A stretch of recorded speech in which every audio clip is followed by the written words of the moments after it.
62 years after independence, we should not live like this. You know, where, I mean, you would rather do other things in your life than spend time on this. Therefore, as we condole with the families that lost their loved ones, and as we congratulate our young people for expressing themselves and coming out to ask questions about their lives and their future, it is very necessary that as a country we ask the question, how can we avoid this? The only way of doing this is being true to ourselves and being true to our responsibilities and to our mandates and doing the right thing for our country. In fact, I have asked my colleagues in the opposition, and I want to say it here today, that we shouldn't confine the information that is coming and the investigations to 2023, 2024, and 2025. Let's go back and have an open public inquest on everything that has happened before, because sometimes things happen, and when it's an opportune time, public inquest, so that everybody, because all of us, the Honorable Wamalwa and myself have served before on the National Security Council, we need to go before a magistrate or a judge in an open public inquest and put the facts we have there and put the information we have, and other role players also put the information they have. Because if we want to move forward, I don't think we have a future in this country without truthfulness and without focusing on what we need to do for our people. Because this cutting of corners, sometimes when something happens, we always enjoy politics, blame others and so on and so forth, and then tomorrow we behave as if nothing happened. And then next year will come, we have another situation like this. Let's be open and transparent. Let's all go forward. And I want to ask all my colleagues, because we can't ask accountability of others when we are not accountable ourselves. Let us go and explain some of these things that have happened even before 2022, so that we can now move forward together as a country with all facts and everything has been had and resolved. And we can deal with the unresolved matters that have not been conclusively investigated. Whether we start with Musandu, we come to Jakujuma, we come to Kenei, we come to Yala, and everything else. Let these things be investigated by an open public inquest, so that this is all the Twendembele, we explain and face the public on these issues. Because some of these issues are raised, and we keep this merry-go-round, where we are always telling stories only when they are connected. We cannot have government by blocking. Let's focus on the issues that we need to deal with. Let us address the lives of our people, and this issue should be investigated. When this matter happened on the 25th of June last year, we ought to have had an open public inquest into this. It will have given the Gen Z an opportunity to express themselves. We should have answered the question that time, how did we get here? Parliament is 2 kilometers from State House. For the first time since 1962, Parliament was overrun. What happened? How did we get here? Who knew what? And why didn't we prevent it? Why were we so insensitive to the point that the citizens had to get to that particular point and things had to go south in the manner in which they did? So, finally, we have swept too much under the carpet. It's now time to lift that carpet and be truthful in the way in which we deal with the country. Thank you. Any questions? Investigation. When we had ugly incidents, some of them are in court. I don't want to talk about them because they are subject to court matter. When things happened in Kisumu, on Pepipendo, Chonjokoma brothers and so on, admission on the part of government, on those of us who are role players in government, admitting that a mistake has happened, that's where we start. And then asking the organs and the institutions that are judged with that responsibility to deliver on their mandate, so that the investigations are done without blocking them, and so that those who actually are involved and who are culpable are prosecuted. That is what His Excellency the Vice President has spoken to this afternoon. We are asking for actually not the police officers. What do our police officers think about some of these things? And then there are so many stories around this that ought to be addressed in a straightforward manner, in my view. Let us not sweep things under the carpet. So the difference is admission on our part. Where there was a mistake, we admitted there was a mistake here, and we sorted it out. Investigations were going on. And by the way, some of these files are open, and even if there's got additional information on these files, it's your duty as a citizen to give the information to the authorities, and prosecution commences. None of us, even the 3 of us who are here or the 4 of us who are here, none of us is above the law. I've never lived above the law even for 1 minute in my life. So the most important thing is get facts, not to play politics with security matters. So that when it's convenient, you can say this. When it's not convenient, you say the other. Let's go on and deal with these issues. If there are matters that have not been resolved, if there are issues that have not been done, let them be investigated. And that's why I'm calling for a public inquest. Yes, maybe afraid that public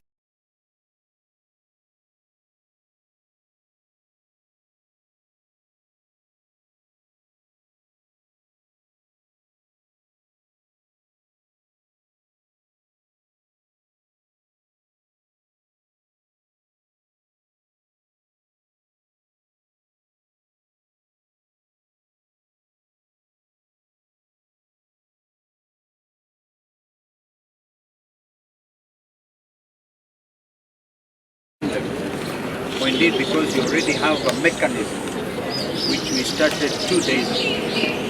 And by the way, it is not lost on us that criminals may have taken advantage of the commitment of the Gen Zs and may have gone on rampage, destroying public property, the machete wielding, the room wielding gangsters. That, of course, is an issue. But all said and done, we have a country to nurture. And we have to bring out, as Fred is saying, these truths out there. So again, I will repeat our call. Justin Muturi and team will be waiting to receive as much information as possible. We are not going to wait for the other side, the government that feels so comfortable, as Fred is saying, running the country through blogging. All right, that they do not seem to care. It's very clear. As a lawyer, I can tell you that facts speak for themselves. We saw what happened when the Albert Ojwang demonstrations were happening. Even the goons themselves came out confessing.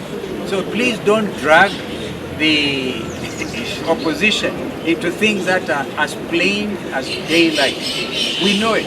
They will of course try and attempt to do this and the other. But even lying or insinuation require a little bit of intelligence. These things are very good. So we know where. And actually, even lying requires a bit of common sense. Yes. Because the question is this. Ask yourself this, and then by the way, we shouldn't make excuses about public responsibilities. Yeah. So if the opposition are organizing these things and causing this, unangoja filimbi ya nani kukamata hao watu wa opposition? Kamata wote. Yeah. If you have facts about it, you are saying so and so is funding this, so and so is funding. Why are you telling us a story? It is a statecraft 101. Yeah. Government officials, whether they're cabinet ministers or anybody, should never, ever make allegations. Why? Because they have the instruments of power, they can act. So they make allegations and tell you to do what? Because you cannot arrest those people. Instead of telling us it's so and so is doing this, tell us, arrest them and take them to court and produce the evidence that you have so that these people face the law. So let's not make excuses. That's why I keep saying for us. I mean, I personally will not budge high or bend from responsibility on matters such as this. So where there are facts, let's go the direction investigations will check out. But you can't wake up every morning and say it's John who did this, it's Mary who did this, and you are the one who has powers to arrest that John and Mary. Why can't they arrest them? That we have state-sponsored groups. When President William Ruto toured Nairobi, I think he was here for 1 week. All the leaders saw the goons that came out, that were financed by both the president's team and the governor's team. 1 week, everywhere they went, we saw what the goons did. Many of them were seen being paid, lining up. And these are state-sponsored that you know where the money is coming from. And the payers are not opposition. So, I think this one thing we want to tell President William Ruto. One of them was very far away. Yeah, we want to tell him that, you know, when you introduce the politics of goodness, it's like riding the back of a tiger. No one is in control of those goons. Yeah. This is where Haiti has reached, because there was a failed regime that allowed goons to take over.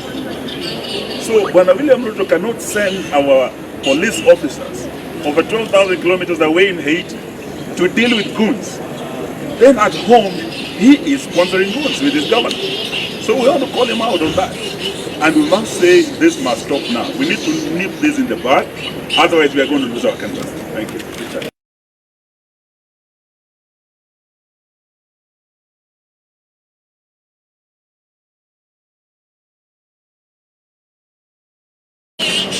You've grown up in this country, you're a young president, you have seen your people.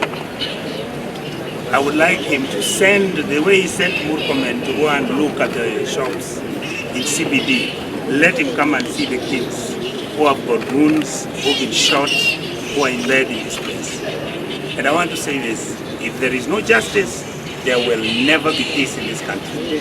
If there is no justice, Kenya will never be anything. So let the president decide whether he wants to be a statesman or a local village boy who has got power and money.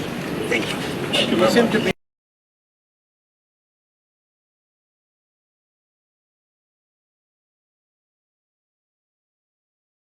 And his commissioners, fellow commissioners, will soon be announcing where to be found so that people can go out there and begin to give real evidence so that we will then take a position with regard even to private prosecution of those who are found culpable.